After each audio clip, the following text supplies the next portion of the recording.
Go take her seat.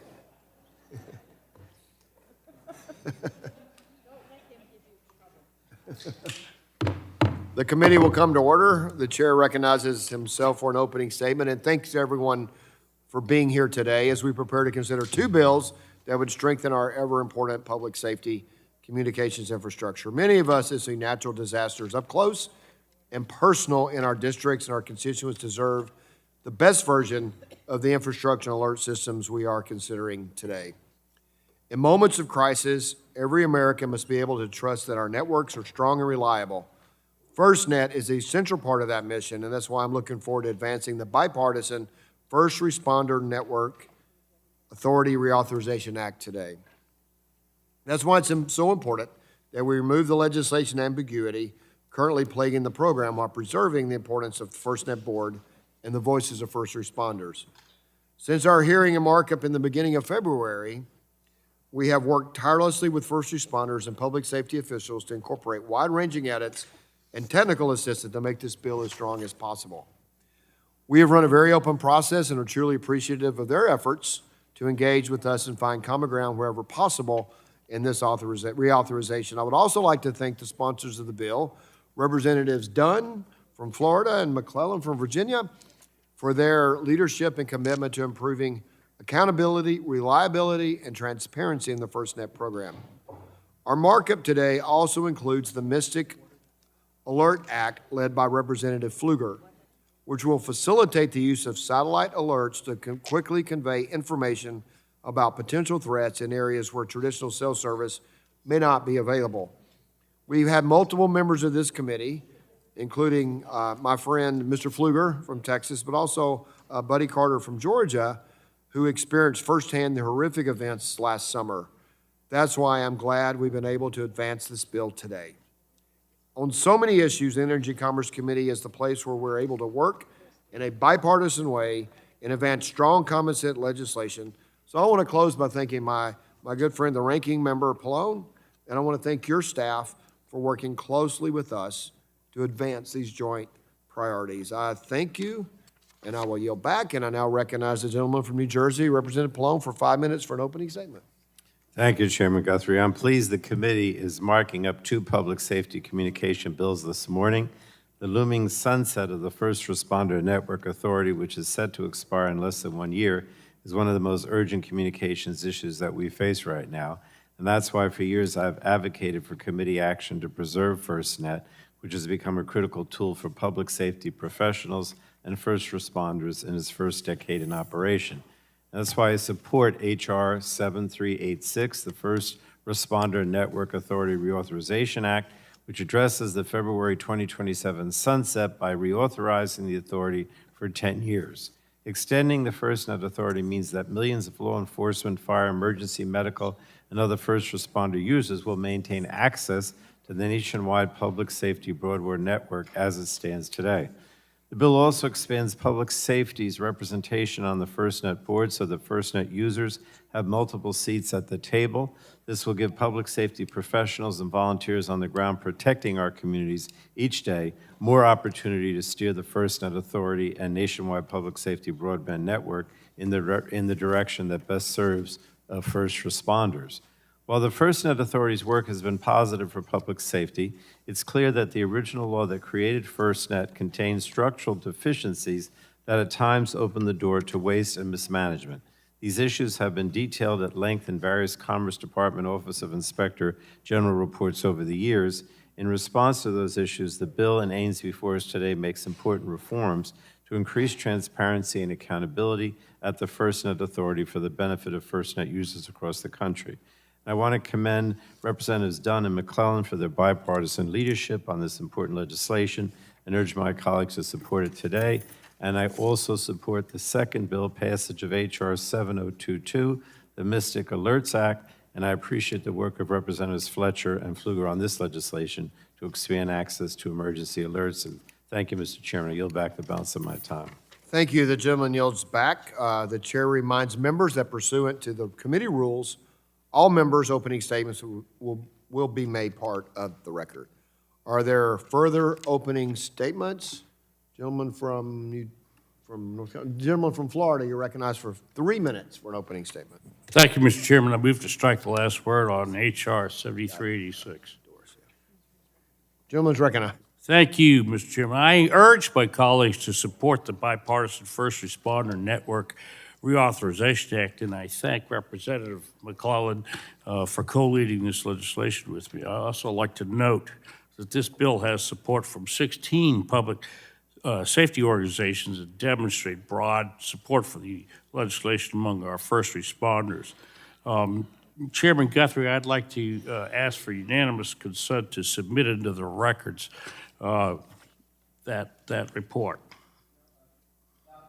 Thank you. FirstNet is not just a network. It is the backbone of public safety communications in this country. When Congress first established the First Responder Network, the objective was clear: build a preemptive network for first responders that they could rely on.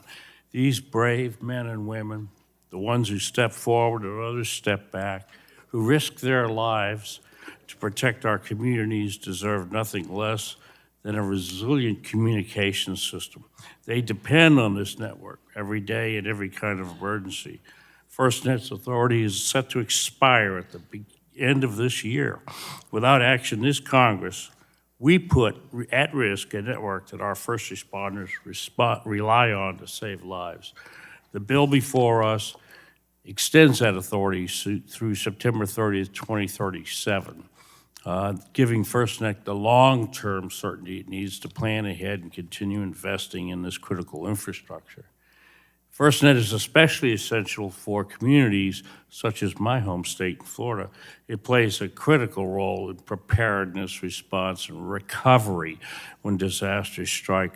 My constituents understand all too well how devastating the impact of hurricanes and tropical storms can have on our communities and our communications. Over the past 8 years, the Panhandle has endured 4 major hurricanes, most recently Helene, and most devastatingly Hurricane Michael. In those moments when lives are on the line and every second counts, reliable communication should not be in question. And I just want to take a moment to thank the brave men and women across the country for their service and sacrifice, and a special thank you to Walton County's very own Sheriff Michael Atkinson for his leadership and dedication to FirstNet in keeping our communities safe. Our first responders have never stopped showing up for us. It's long past time we showed up for them. Thank you, Mr. Chairman, for your work on this priority, and I yield back. Thank you for your work. The gentleman yields back, and the chair recognizes Ms. Matsui for 3 minutes for an opening statement. Thank you very much, Mr. Chairman. Today's markup reauthorizing FirstNet is an important step forward for public safety. I'm happy we reached this point through a strong bipartisan process. FirstNet has made a real difference for first responders across the country. We see the impact clearly in my district. From downtown Sacramento to the California Delta, our firefighters, EMTs, and law enforcement are responding to wildfires that move fast, floods that threaten communities, and disasters that can knock out local infrastructure in a matter of minutes. They need priority service, strong coverage, and a network that performs when conditions are at their worst. When those calls come in, when evacuations are underway, and when crews are coordinating across agencies, a reliable connection is more than a convenience. It is essential to keeping people safe. FirstNet's mission remains just as important today as when Congress first created it, and I want to recognize the bipartisan work that has gone into improving this bill. We're protecting what works and fixing what doesn't. We're ensuring FirstNet is working as intended and delivering real value for public safety. That means strengthening oversight and accountability. Congress and the public deserve a clear picture of how funds are being spent, whether commitments are being met, and whether public safety goals are truly being achieved. It also means making sure the benefits of FirstNet reach all communities, including the rural and hard-to-serve areas that too often get left behind. And that's why I'm glad this bill places FirstNet under NTI's direct control while preserving flexibility for FirstNet authority to set strategic priorities and deploy emergency responses. These guardrails improve accountability while respecting the expertise of our public safety community. And importantly, now that Congress finally has access to the FirstNet contract, we're better positioned to provide the rigorous oversight this program deserves. That access helps Congress verify investments, track performances, and keep FirstNet on the right path. That's how we make sure this program remains worthy of the trust that first responders and the public have placed in it. I want to thank my colleagues on both sides of the aisle for the work on this bill and look forward to working together as we move it forward. With that, Mr. Chairman, I yield back. Thank you. The gentlelady from California yields back. Are there further opening statements? Seeing no further opening statements, the chair calls up H.R. 7386 and asks the clerk to report. H.R. 7386, a bill to amend the Middle Class Tax Relief and Job Creation Act of 2012 to reauthorize the First Responders Network Authority and for other purposes. Without objection, the first reading of the bill is dispensed with, and the bill will be open for amendment at any point. So ordered. Does anybody seek to be recognized on the bill? For what purpose, the gentleman from North Carolina seek recognition? Speak on the bill. You are recognized for 5 minutes to speak on the bill. Thank you, and good morning to everyone. I am thrilled to be here to support Representative Dunn and Representative Pfluger's important life-saving public safety bills that are before us, including the First Responder Network Authority Reauthorization Act and the Mystic Alerts Act, a bill to kickstart satellite transmission of wireless emergency alerts. It's been a long process to get to where we are today. Over the last several months, we've heard from multiple panels of witnesses who shared their expertise and experience with FirstNet and provided input on how this legislation would improve the network and ensure it operates in the best interest of public safety. Their testimony helped shape the original text of the FirstNet reauthorization bill. Since our legislative hearing in January, we have been engaged in open negotiations with public safety organizations and other stakeholders to address concerns and incorporate recommendations. Multiple drafts were shared back and forth as we continued to improve this legislation. I'd like to thank the public safety organizations that came to the table to help define the board's continued influence over the future of this network. Your participation helped us improve this legislation. To those who still oppose this legislation because they believe the only path forward for reauthorization is a clean reauthorization with no reforms, and to strike the sunset date and remove congressional oversight and review forever. That was never on the table or an appropriate path forward. This legislation strikes an important balance that explicitly outlines and preserves the board's role in determining the needs of public safety and the strategic direction of the network, while ensuring the proper and responsible oversight of the network and the reinvestment of funds. We heard directly from NTIA's public testimony that they rely on the board to provide crucial expertise and direction on the needs of public safety. This legislation preserves that existing relationship and goes even further to strengthen public safety's voice by requiring 2 additional seats on the board to be dedicated to public safety. I firmly believe this legislation will pave the way for a stronger and more resilient first responder network authority. And Mr. Chairman, I'd also like to thank my colleagues across the aisle. We have worked very closely together. I think this is the most bipartisan piece of legislation I've worked on this Congress, and I want to particularly thank Representative McClellan for her hard work and her expertise. She brought so much experience to the table. She has been invaluable in this process from day one, and without her engagement and input and hard work, we would not be where we are today. So thank you, Representative McClellan. Also want to thank our ranking member, Ms. Matsui, for her engagement, and our chairman, or ranking member, Mr. Pallone. I'm going to hear about that, Mr. Pallone.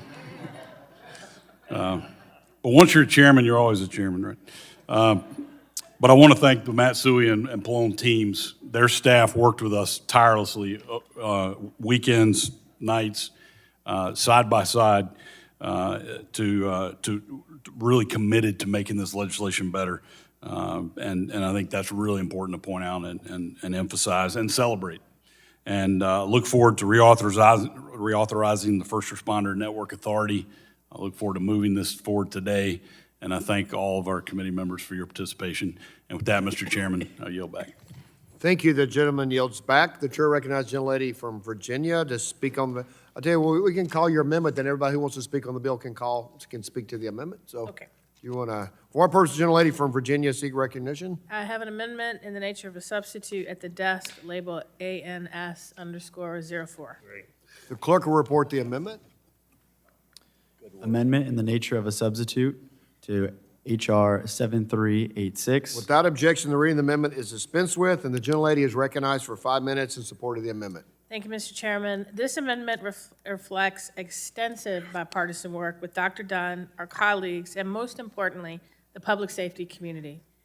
At its core, we have a simple but critical goal, making sure that the FirstNet network continues to work for the men and women who rely on it in life or death situations.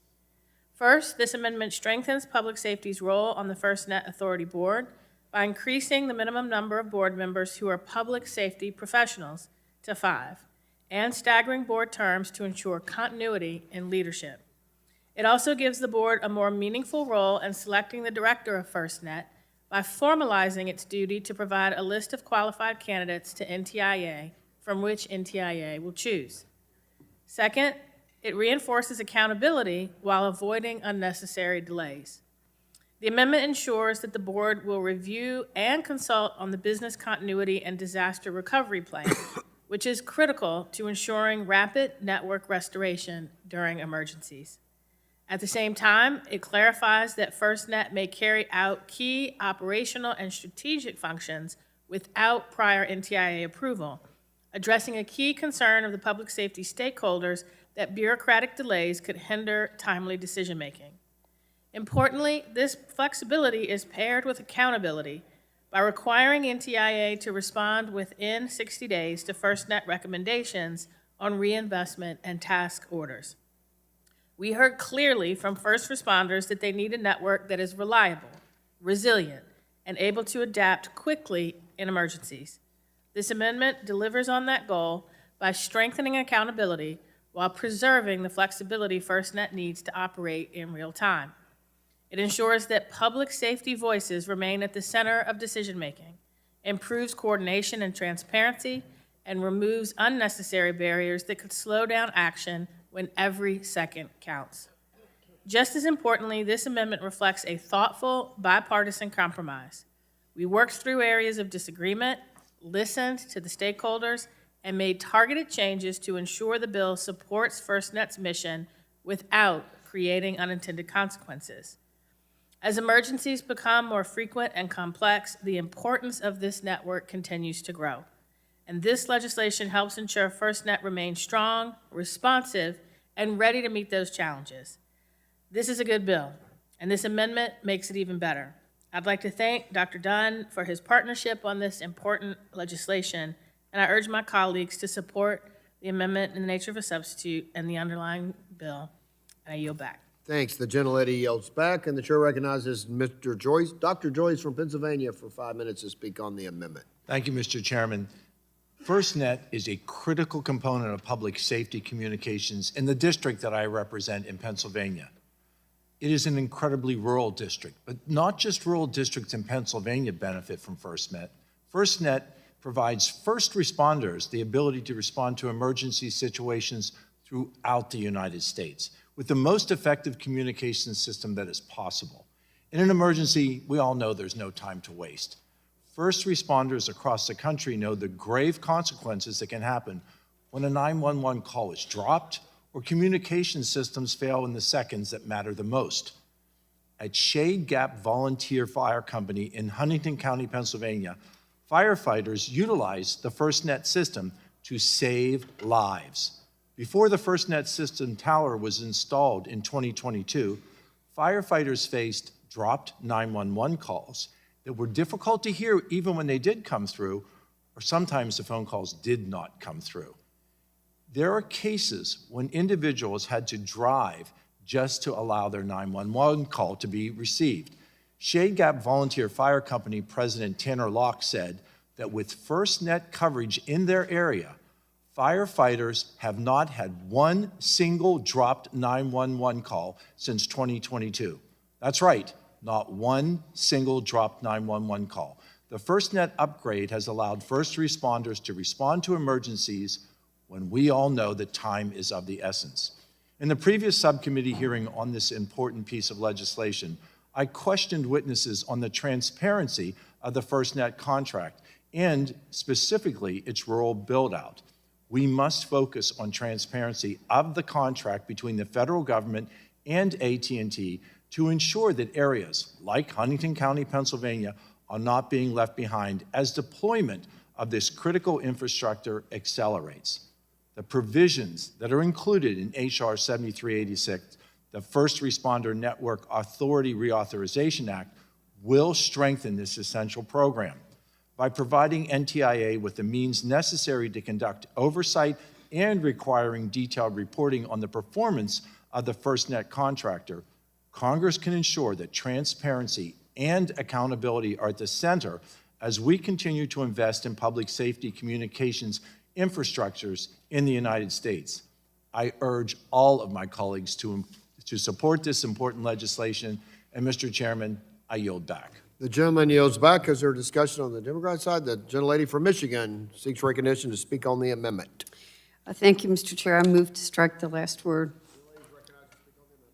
Thank you. I want to thank Representatives Dunn and McClellan for their bipartisan leadership on this bill, as well as Chair Guthrie and Ranking Member Pallone for their work to move this important bipartisan legislation forward. FirstNet is absolutely essential to public safety in Michigan and across the country. It's a lifeline for first responders, many of whom we see in this room, so thank you for being here. In my district, fire departments, police departments, EMS, and the University of Michigan rely on FirstNet every day. Close to 1,000 public safety agencies across Michigan use FirstNet. In my district alone, there are more than 10,000 FirstNet subscribers. And across the country, the network now supports over 7 million connections and covers 3 million square miles. FirstNet has proven its value time and time again during severe weather, large-scale disasters, and other operations and emergencies. When everything else fails, reliable and resilient communication can save lives. And that's why Congress has had a responsibility to ensure FirstNet continues to serve public safety first and foremost. I believe reauthorizing FirstNet is critical and necessary. Extending FirstNet's authority through 2037 ensures stability while we build on its success. And as we do so, we are working together to ensure proper safeguards are in place to preserve an independent voice for first responders in how the network is governed and operated while maintaining new oversight authority under NTIA. I believe the bill before us, with the hard work of our two co-leaders, strikes that balance.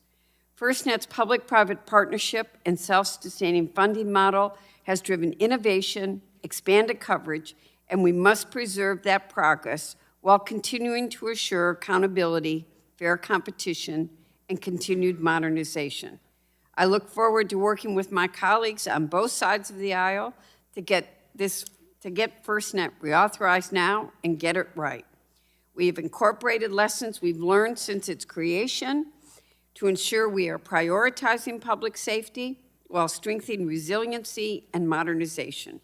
I urge my colleagues to support this legislation, and I yield back. Gentlelady yields back. The chair will recognize the gentleman from Idaho. Idaho for 5 minutes to speak on the amendment. Thank you, Mr. Chairman. This is actually to the underlying bill.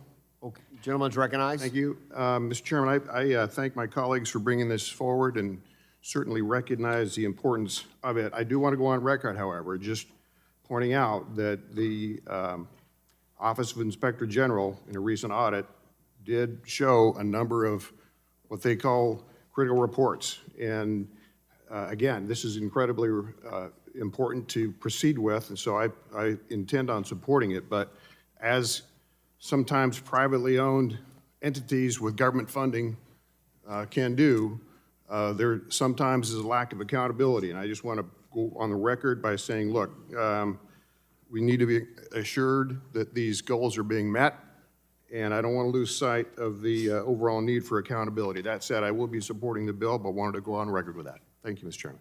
Gentleman yields back. The chair recognizes gentleman from Florida for 5 minutes to speak on the amendment. Thank you, Chairman. During hurricanes, flooding, fires, even freezes in Central Florida, reliable communication is critical for our brave first responders to be able to save lives. Congress stepped up after 9/11 to create the FirstNet system with spectrum sale proceeds with an audacious goal that every community, no matter how rural or urban, has access to dependable communications. Every American deserves that protection. I had contacted a lot of our local Central Florida law enforcement agencies and emergency response agencies. We see all three of our counties and all of our major cities in the region, from Osceola and Orange to Polk County, and all of our cities support and are utilizing this program. From our Osceola County Emergency Manager, Bill Litton, he had mentioned we have a good experience with the service and the resources from FirstNet that they can provide our county pre and post disaster, and went on to mention that FirstNet had added 2 additional towers to the area. We heard in committee testimony about billions of dollars in new investment provided by the provider AT&T. This is a key public-private partnership, and I'm proud to support this 10-year reauthorization, and I yield back. Gentleman yields back. The chair will recognize anybody on the Republican side seeking recognition. Gentleman from Texas seeking recognition to speak on the amendment. You're recognized for 5 minutes. Thank you, Mr. Chairman. In my district, FirstNet is not some abstract policy. It's daily necessity. Local first responders rely on FirstNet every day to maintain secure, reliable communication during emergencies, natural disasters, and major incidents. In Tarrant County, FirstNet also plays an important role in supporting the district attorney's office by ensuring smooth coordination with law enforcement and public safety partners, particularly during high-risk operations and large-scale investigations. I want to also recognize the strong role of the private sector partnering support FirstNet in our region. Their ongoing investment, local engagement, and commitment to public safety have made a meaningful difference for first responders and the broader community in North Texas. The reliability, priority, and that FirstNet provides directly enhances public safety outcomes in my district. And I appreciate the continued focus on strengthening and sustaining this network for those who protect our communities. I look forward to supporting this bill for everyone back home in my district. I yield back, Mr. Chairman. Gentleman yields back. Is there further seeking recognition? The gentleman from California recognized, Dr. Reese recognized for 5 minutes to speak on the amendment. Thank you, Mr. Chairman. As an emergency medicine physician, also trained in disaster aid, I can't stress enough how FirstNet is a lifeline. It's not just a program, it's a lifeline. It's the difference between chaos and coordination when disaster strikes, especially in rural and underserved communities like those I represent in the Coachella Valley and Imperial Valleys. It's the difference between getting the information that first responders need to do their job safely versus people dying because they don't have the speed and the coordination and the assistance and the help from our heroes who are putting themselves in harm's way in order to save lives. In my district, we face wildfires, extreme heat, and poor air quality events that threaten lives and overwhelm local response systems. We're right on top of the San Andreas Fault, so we're always vigilant of the big one, the big earthquake that may arise. Already in the month of March, our temperatures are about 116 degrees, about 20 degrees above the average. During these type of emergencies, when traditional networks become congested or fail, FirstNet ensures that our firefighters, EMTs, and law enforcement officers stay connected so that they can save lives. That's why I have consistently supported the reauthorization of FirstNet since its earliest consideration in this subcommittee. I've pushed for continued investment in network reliability, rural coverage, and deployable assets so that no community is left behind when it matters most. But our work is not done. As we look ahead, we must ensure FirstNet keeps pace with evolving threats and technologies, and we have to make sure that all of our communities have access to FirstNet and other type of programs like this where first responders can be guaranteed and feel secure and confident, and they can trust in their communication systems when all hell breaks loose. That means strengthening coverage gaps, improving interoperability, and ensuring equitable access for all first responders, whether they serve in dense urban centers or in remote desert communities like mine. Reauthorizing FirstNet is about preparedness and resilience. It's about protecting the men and women who risk their lives to protect us. So I urge my colleagues to support this legislation and reaffirm our commitment to the safety of our communities and of our first responders. I yield back. Gentleman yields back. Are there any speakers on the Republican side wishing to speak on the amendment? Seeing none, Mr. Carter from Louisiana recognized for 5 minutes to speak on the amendment.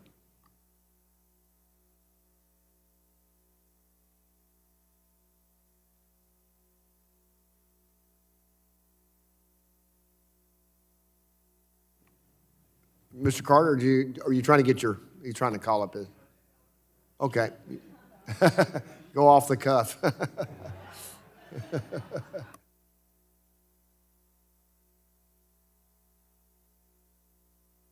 Move to strike the last word. I proudly represent Louisiana's 2nd Congressional District, and in my home state, we know all too well how devastating natural disasters like hurricanes and flooding can be to our communities. That's why having reliable public safety communications and resilient infrastructure is essential to protecting lives and ensuring effective emergencies responses. Public safety stakeholders in Louisiana and across our country have called on Congress to reauthorize the FirstNet authority so first responders have the tools they need to protect and to serve our communities effectively and efficiently. That's why I support Representative McClellan and Dunn's bipartisan First Responder Network Authority Reauthorization Act, which would extend this critical communication resource for our first responders. We must ensure that our communities are prepared and well-equipped to respond when disasters or emergencies strike, especially our rural and underserved communities which may lack modern infrastructure and can be hard to reach during natural disasters. Reauthorizing FirstNet is good for public safety and support the first responders, the hard work, the commitment that they do in districts like mine. I call on my colleagues to join me in voting yes for this critical bipartisan legislation. Thank you, Mr. Chairman. I yield back. Thank you for yielding back, and that's why I still get a paper ticket before I. That's right. This is a backup. This is a backup. Any further recognition for speak on the amendment? Seeing none, there's no further discussion. The vote occurs on adopting the amendment in the nature of a substitute. We'll do this by voice and then final passage with. So if there's no further discussion, the vote occurs on the amendment in the nature of a substitute. All those in favor say aye. Aye. All those opposed, no. The ayes have it, and the amendment is agreed to. The question now occurs on adopting H.R. 7386 as amended. A roll call vote has been requested, and the clerk will call the roll. Mr. Latta. Mr. Latta records his aye. Mr. Griffith. Mr. Griffith records his aye. Mr. Bill Rackus. Mr. Bill Rackus records his aye. Mr. Hudson. Mr. Hudson records his aye. Mr. Carter from Georgia. Mr. Carter from Georgia records his aye. Mr. Palmer. Mr. Palmer records his aye. Mr. Dunn. Mr. Dunn records his aye. Mr. Crenshaw. Mr. Joyce. Mr. Weber. Mr. Weber records his aye. Mr. Allen. Mr. Allen records his aye. Mr. Balderson. Mr. Fulcher. Mr. Fulcher records his aye. Mr. Pfluger. Mr. Pfluger records his aye. Ms. Harshbarger. Ms. Harshbarger records his aye. Ms. Miller Meeks. Ms. Miller Meeks records his aye. Ms. Kamick. Mr. Olbenorti. Mr. James. Mr. Bentz. Mr. Bentz records his aye. Ms. Houchin. Ms. Houchin records his aye. Mr. Fry. Mr. Fry records his aye. Ms. Lee. Ms. Lee records his aye. Mr. Langworthy. Mr. Langworthy records his aye. Mr. Kane. Mr. Ruley. Mr. Ruley records his aye. Mr. Evans. Mr. Evans records aye. Mr. Goldman. Mr. Goldman records aye. Ms. Fedorchak. Ms. Fedorchak records aye. Mr. Pallone. Mr. Pallone records aye. Ms. DeGette. Ms. DeGette records aye. Ms. Schakowsky. Ms. Schakowsky records aye. Ms. Matsui. Ms. Matsui records aye. Ms. Castor. Ms. Castor records aye. Mr. Tonko. Aye. Mr. Tonko records aye. Ms. Kelly. Sorry. Ms. Kelly records aye. Ms. Clark. Ms. Clark records aye. Mr. Ruiz. Mr. Ruiz records aye. Mr. Peters. Mr. Peters records aye. Ms. Dingle. Ms. Dingle records aye. Mr. VC. Mr. Barragon, or Ms. Barragon. Mr. Soto. Mr. Soto records aye. Ms. Schreier. Ms. Schreier records aye. Ms. Trahan. Ms. Trahan records aye. Ms. Fletcher. Ms. Fletcher records aye. Ms. Ocasio-Cortez. Ms. Ocasio-Cortez records aye. Mr. Auchincloss. Mr. Auchincloss records aye. Mr. Carter from Louisiana. Mr. Carter from Louisiana records aye. Mr. Menendez. Mr. Menendez records aye. Mr. Mullen.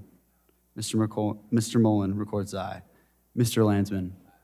Mr. Landsman records aye. And then Ms. McClellan. Ms. McClellan records aye.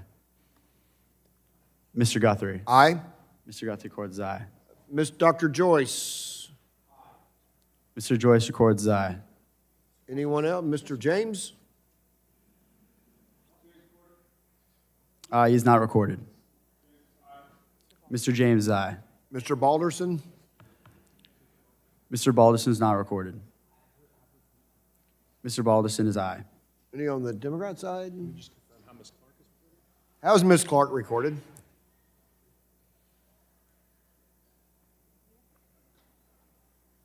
She's recorded as aye. Thanks. Ms. Kamick? Ms. Kamick records as aye. I think there's somebody walking in the door right now. Give about 10, 15 seconds. Ready? Oh, wait. Oh, yeah. They got one more. Okay, they got Mr. VC coming. We have Mr. How's Mr. VC recorded? He is not recorded. If he's not in the hallway, we'll go. Mr. VC is aye.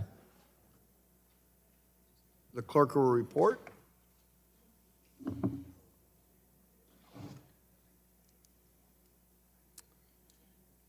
Chairman Guthrie, on that vote, there are 50 ayes and 0 noes. Sorry, The ayes 51 have it. ayes. The ayes have it, and the bill is adopted. All right, the chair calls up HR 7022 and asks the clerk to report.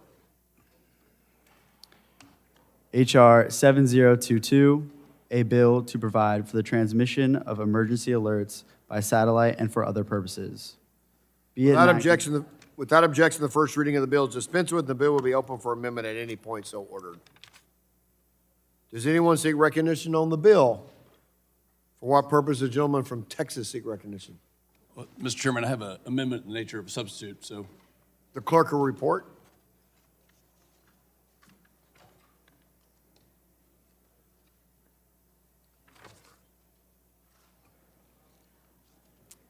Amendment in the nature of a substitute to HR 7022, offered by Mr. Pfluger from Texas.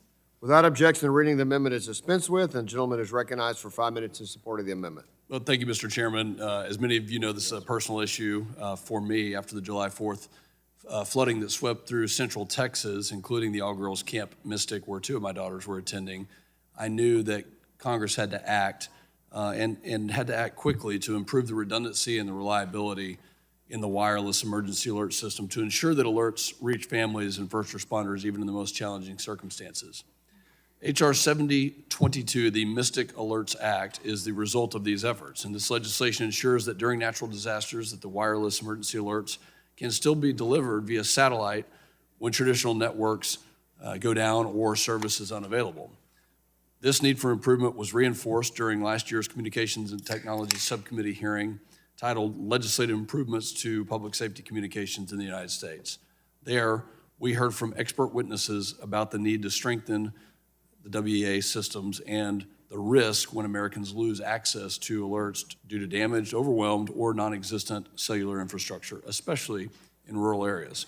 The Mystic Alert Act would close these gaps by incorporating space-based mobile broadband into the wireless emergency alert system. And this amendment, in the nature of a substitute, incorporates technical assistance into the Mystic Alerts Act to ensure sound implementation of the legislation with the WARN Act, as well as ensure that if a provider elects to transmit emergency alerts, they may not impose a fee for that service. I'd like to thank my co-leads, Representatives Lizzie Fletcher and Mark Vesey from Texas, who are familiar with this camp and the need for this, and Representative Buddy Carter, who also had grandchildren that were at the camp. And I'd like to thank them for working closely with my office, with myself, to advance this bipartisan but also common sense legislation. Their collaboration has been instrumental in advancing this effort, and I think we owe it to the families that lost their lives to continue to do the best that we can, and I think this legislation represents that effort. I urge my colleagues to support this important bipartisan legislation and yield back. Gentleman yields back, and I'll speak for the committee to say our thoughts and prayers have been with you, especially after what happened last 4th of July, with you and your family, and with Mr. Carter and his granddaughter and her family. I believe his granddaughter lost her cousin from the other side of the family, and the thoughts and prayers are with you. So the gentlelady from Texas is recognized for 5 minutes to speak on the amendment. Well, thank you, Mr. Chairman. I want to thank you and Ranking Member Pallone for including the Mystic Alerts Act in today's markup, and I want to thank my friend from Texas, Congressman Pfluger, for his leadership and his commitment on this issue, as well as my other co-leads, Congressman Vesey and Congressman Carter. I'm really proud to work on this important bill in response to the devastating floods that swept through the Texas Hill Country last summer.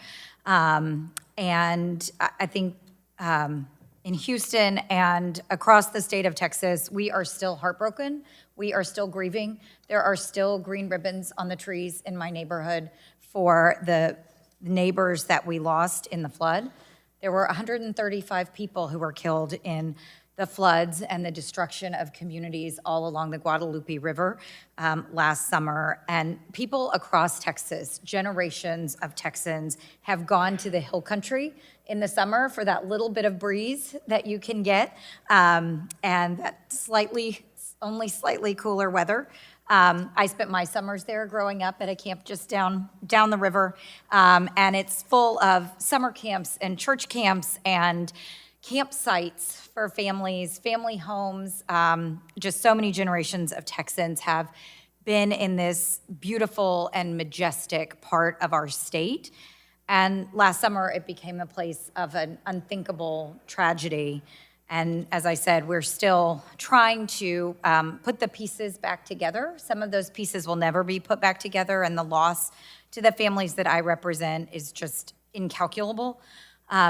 But I think this bill is a small but important way to provide a meaningful response, and it's a bipartisan effort to respond to these devastating floods and to learn from this tragedy and to try to mitigate some of the pain and loss that our communities felt for communities across the country, so that they don't have to go through the similar challenges in moments of emergency. And while there have been great strides that have been made in telecommunications, there are still large sections of our country that lack reliable and consistent cell service. And unfortunately, that's one of the challenges that we saw last summer, whether it is in some dense urban areas to rural communities, from camping spots to hiking trails. Cell coverage is not always guaranteed. And especially in the Hill Country, reception is spotty and unreliable. So while some parts in some major towns have good coverage, others do not. And in this time of heightened connectivity, a lack of cell service can make all the difference in receiving a life-saving emergency notification. So this bill addresses that communications gap. It requires the FCC to encourage mobile service providers to adopt satellite alerting capabilities for emergency alerts. The technology exists to notify people who lack cell service of these life-threatening emergencies, but not every carrier utilizes this technology. And everyone should be able to get these alerts, whether it's through their traditional service or through this kind of emergency alerting coverage. No one should miss a life-saving emergency alert because they don't have cell service. So by encouraging mobile providers to adopt these capabilities, this bill helps ensure that emergency alerts can reach people no matter where they live, no matter what signal they have. And as I said earlier, this is a small but important way to learn a lesson from the tragedy in Texas last summer and to put the pain and the loss and the grief of the families that I represent and families across the state of Texas and across the country into action and to learn a lesson from what we saw. Nothing can bring back those that we lost in the flood, but we owe it to their survivors and to everyone we represent to do everything we possibly can to try to prevent another tragedy like the one that we saw last summer. And so I'm really glad to join Congressman Pfluger and Congressman Vesey and Congressman Carter in leading this effort. And I hope that everyone on the committee will join us in voting in favor of this bill. Thank you, and I yield back. Thank you. The gentlelady yields back, and the chair recognizes Mr. Carter from Georgia for 5 minutes to speak on the amendment. Mr. Chairman, I move to strike the last word. Is recognized to speak on the amendment. Mr. Chairman, I rise in strong support of the Bipartisan Mystic Alerts Act introduced by Congressman Pfluger. Public safety is one of Congress's most serious responsibilities, and this bill addresses a clear and urgent gap in our emergency communications system. Like Congressman Pfluger, my family was directly impacted by the Camp Mystic flooding in Texas. It was a tragedy that demonstrated how quickly conditions can change and how devastating the consequences can be when people do not receive timely warnings.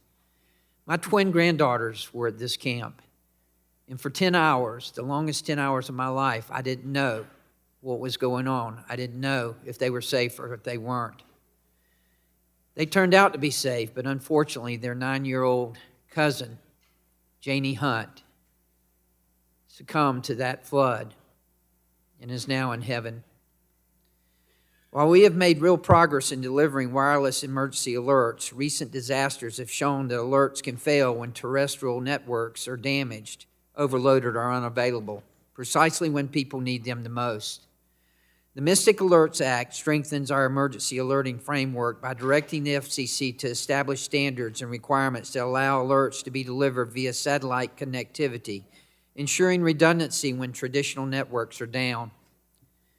By incorporating satellite-based capabilities, this bill helps ensure emergency alerts can reach rural communities, disaster zones, and other hard-to-reach areas, improving resilience and saving lives during floods, wildfires, hurricanes, and other emergencies. This legislation honors the victims of the Camp Mystic flood, like Janie Hunt, by taking meaningful action to prevent similar tragedies and by making our emergency communication system more reliable, modern, and resilient. I commend Congressman Pfluger for his leadership and the other co-sponsors of this bill. In the bipartisan approach, I urge my colleagues to support the Mystic Alerts Act. I thank you for your thoughts and prayers that have been extended to my family. This is something that you don't get over, and we'll never get over it.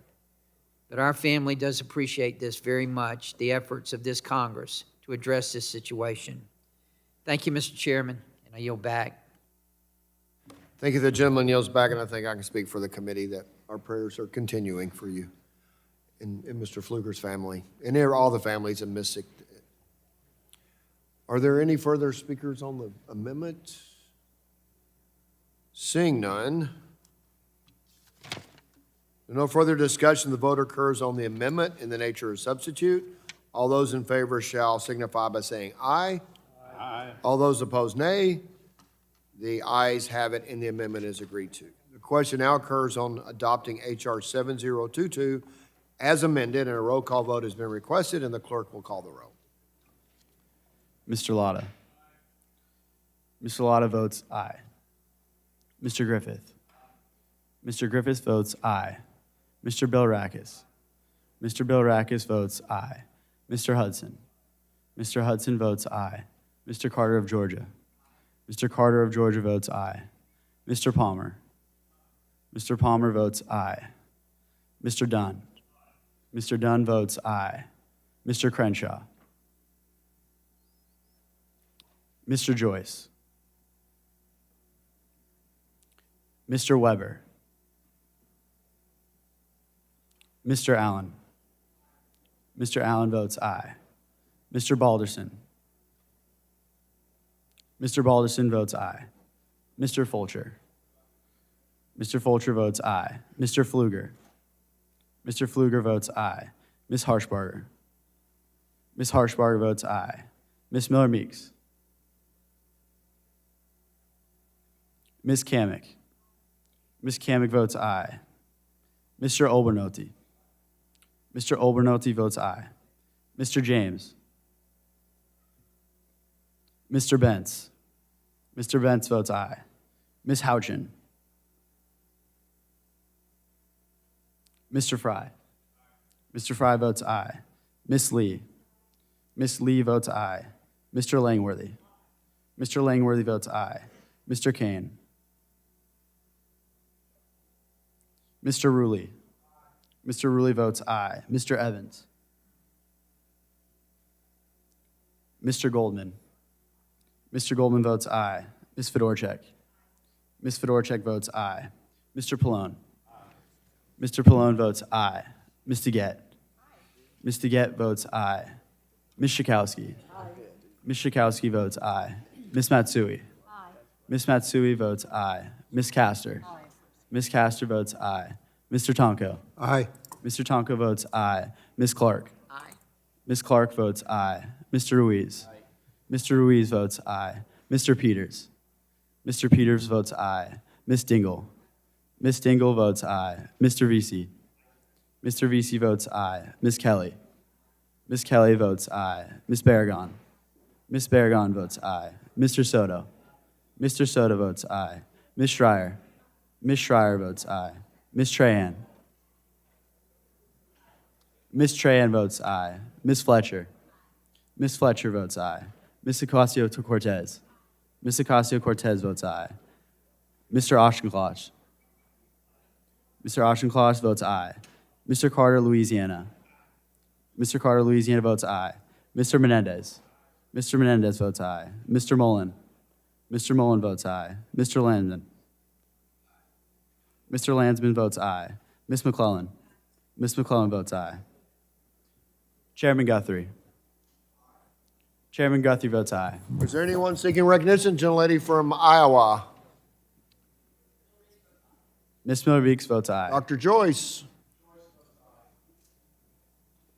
Mr. Joyce votes aye. Mr. Weber. Mr. Weber votes Ms. aye. Houchin. Ms. Houchin votes aye. Mr. Evans. Mr. Evans votes aye. Anyone on the Democrat side? Mr. James. Mr. James is not recorded. Mr. James is aye. Anyone on the Democrat side? You have to get everybody. Seeing none, and anybody else to answer the roll? Seeing none, the clerk will report.